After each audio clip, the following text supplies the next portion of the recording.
السلام عليكم ورحمة الله تعالى وبركاته. إخواني أخواتي، نتمنى تكونوا بخير وعلى خير، ومرحبا بكم في فيديو جديد. الفيديو ديال اليوم ما غاديش نهضروا فيه على تعلم اللغة الإيطالية، ولكن غادي نقول لكم أنني غبت واحد المدة طويلة على القناة، وبغيت نقول لكم من هذا الفيديو أنني إن شاء الله غادي نحاول نلوح لكم فيديو هذا الأسبوع.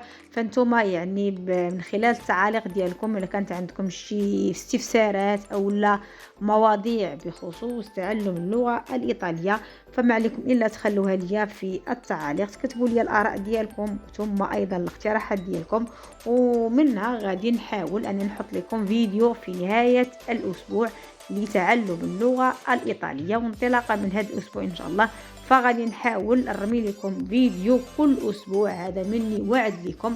كنعترف أنني غبت مدة طويلة على القناة، ولكن إن شاء الله غادي نحاول أنني نرجع ولو فيديو واحد كل أسبوع. هادشي اللي بغيت نقول لكم.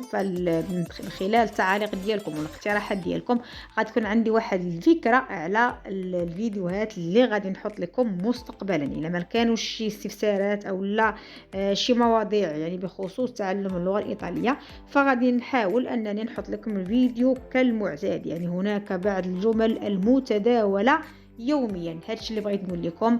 نهاركم مبروك، والسلام عليكم ورحمة الله تعالى وبركاته.